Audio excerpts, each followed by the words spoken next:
Assalamu alaikum dear students. I hope that everyone is doing well. We have to continue with the same unit, basic statistics, and the same topic, measures of central tendency. But before proceeding towards today's lesson, let's have a revision of what we learned in the previous class. Dear students, in the previous lesson, we learned that representation of data through frequency distribution and graphical techniques are not enough. So we learned another way of representation of data known as representation of data by a single value called as average, central value, or central tendency.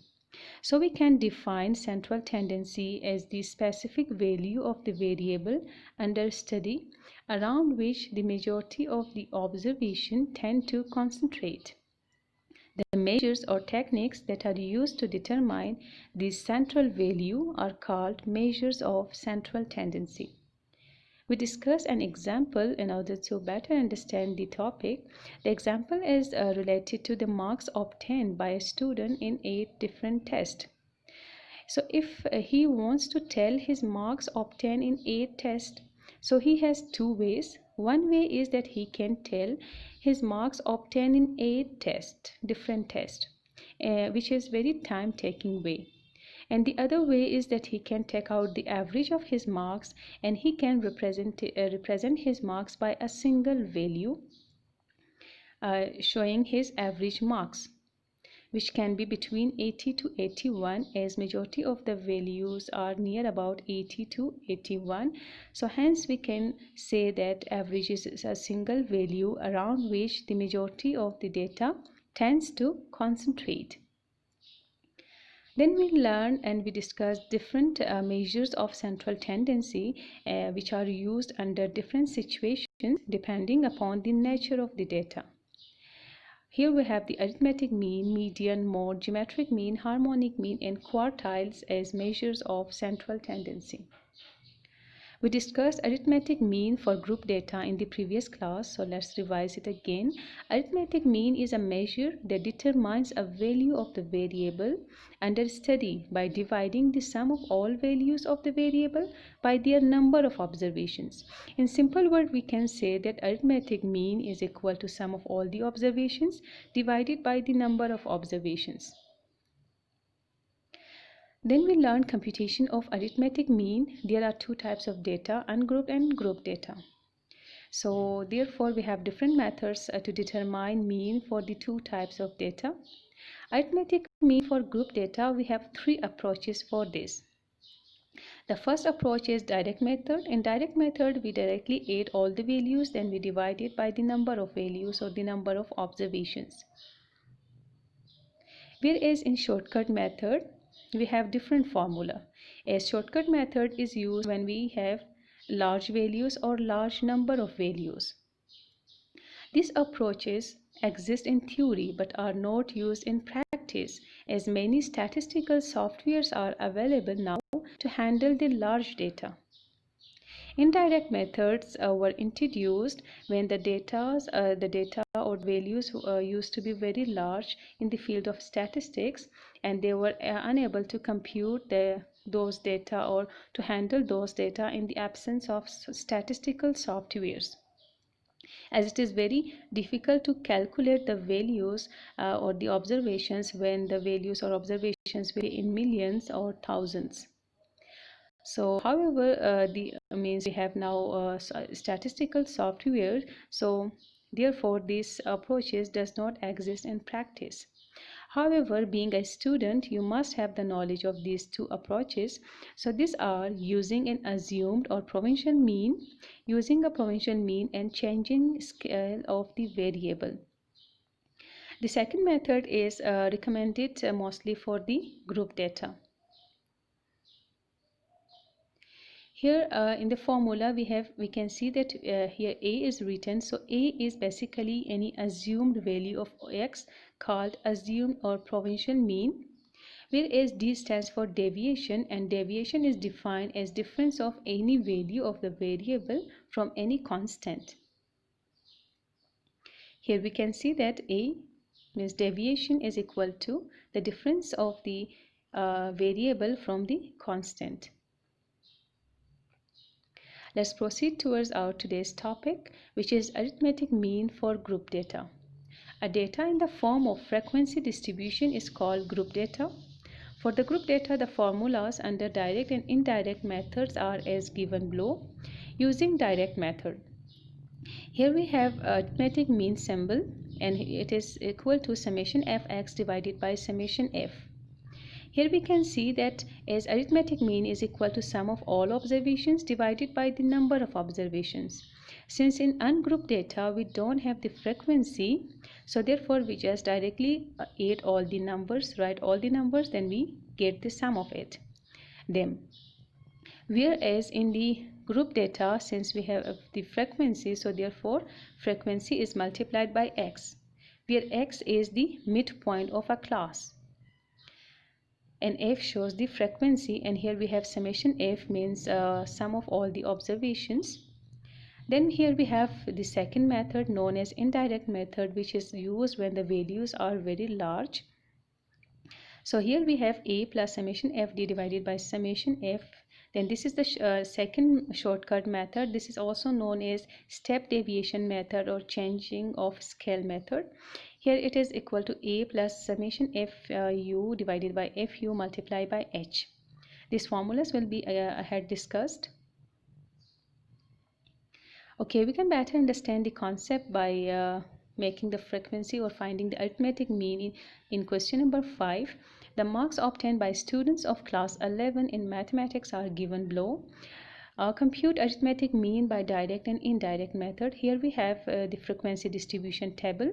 From the frequency column we can understand that this is the group data.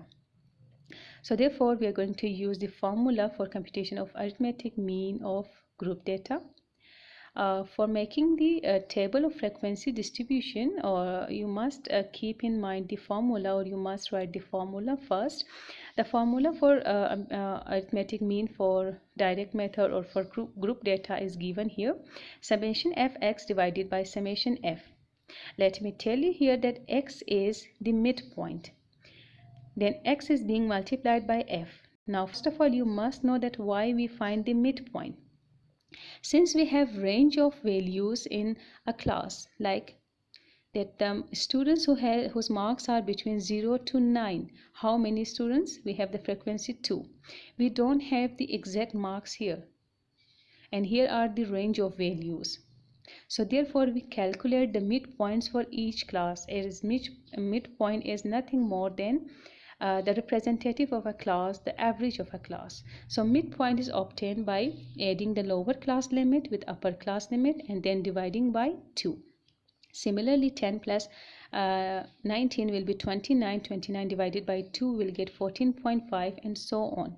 Here the frequency is written, and now we have to find f into x. Why f into x? Because we are going to find the number of observations, f into x, and we have to sum the observations. As we can see that 4.5, the frequency is what? 2. So it means 4.5 2 times. Either we add or we multiply, we will get the same answer. So multiplication is the, we can see the shortcut of addition, as if we will multiply, so we will get it. We can easily get the a result. For 4.5 multiplied by 2 will get 9. 14.5, it means it is 10 times. So if we write it 10 times, we will get 145, or if we multiply it by 10, we will get 145. This is fx. Now we are going to sum fx and we are going to sum f, the frequency, total of frequency. Then we will divide it according to the formula as number of sum of all the observations divided by the number of observations. So here it is arithmetic mean for marks of the students. Here we have the second method, computation of arithmetic mean by indirect methods or shortcut methods. The word methods is used, so therefore we have to go with both the methods. Here we have to see that first of all we have to find a according to the formula, then d. A is, it was discussed earlier as well, that a is the assumed mean. You can take any value from the data as a. However, it is recommended that if we will take the middle value as assumed mean, as if we leave 3 values from the top and 3 values from the bottom, so we will get 34.5. So 34.5 we can take as A.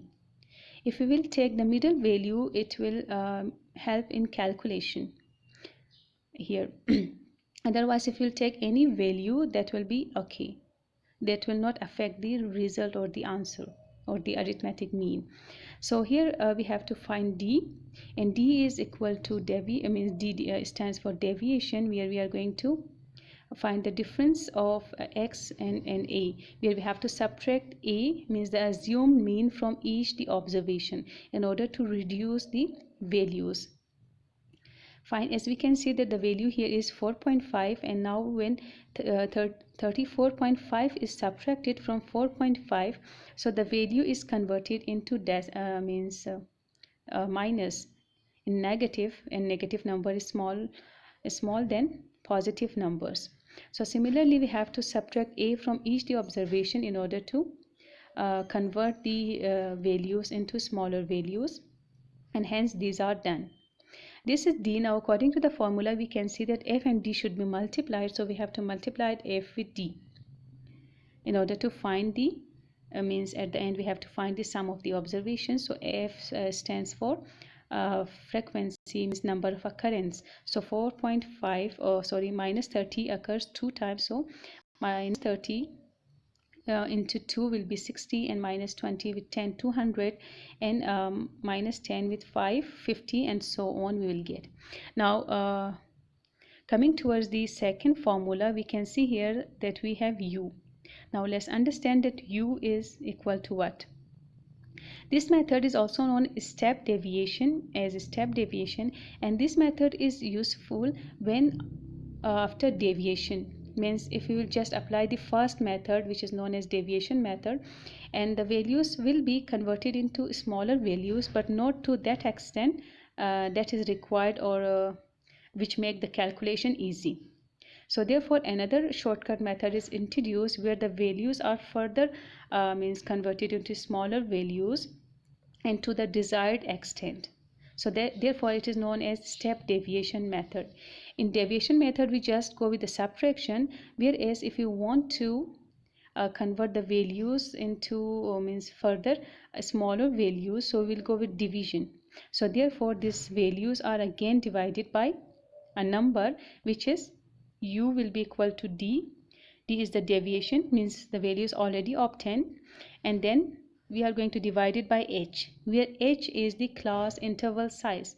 H stands for height, the class size. So class size is equal to the difference between two consecutive lower class limit and two consecutive upper class limit. So if we will see the difference, 10 minus 0 10, 30 minus 20 10, 19 minus 9 10, similarly 14 minus 14.5 minus 4.5, we will get 10. So the class interval size are equal for each class, so therefore here D should be divided by 10, the class size. So D is equal to minus 30. When minus 30 is divided by 10, we will get minus 3. When minus 20 is divided by 10 by the class interval size, we will get 2. When minus 10 is divided by minus 10, we will get 1. Now you can compare this, that in deviation the values are converted into smaller values, but to the extent of minus 30, minus 10, minus 20. However, when it is divided by the class interval size, so they have been reduced into greater extent. So now we are going to find F into U as well. So F should be multiplied by U. Here it is U. So 3 2s are 6, minus 2 into 10 20, and minus 1 with 5 minus 5, and so on. Now we are going to find the sum of FD. It will be equal to minus 8, and sum of FU will be minus 8.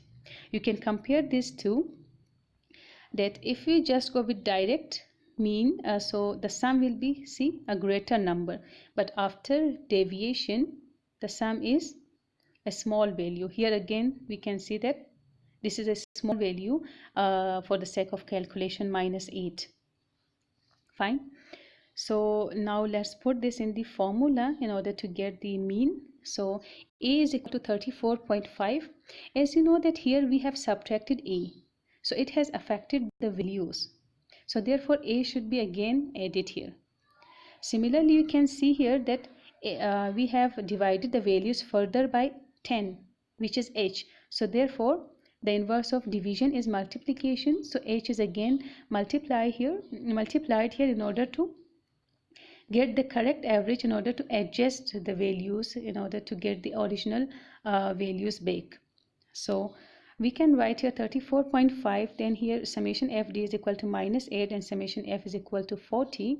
41 is 40 and 42s are 80. So when we subtract 2 from 34.5, we'll get 32.5 as mean. Here h is the class interval size, which is 10, and after calculation we'll get 32.5 as arithmetic mean. Here you can see that by direct method we have the same answer, and by both the indirect methods we have the same answer. Just the only purpose of using indirect method is to convert the large values into small values for the sake of easy calculation when the calculators or when the statistical softwares are not available. Okay, I hope that you have got the concept. Here is all for today. Let's go with the homework now. This is the homework of today. You have to go with exercise 6.2, which is given on page number 135. The same question 5 you are going to attempt in your NEET notebook. For this, in case of confusion, you can watch the videos again and you can easily do the work on your NEET notebook. Have a nice time and stay blessed.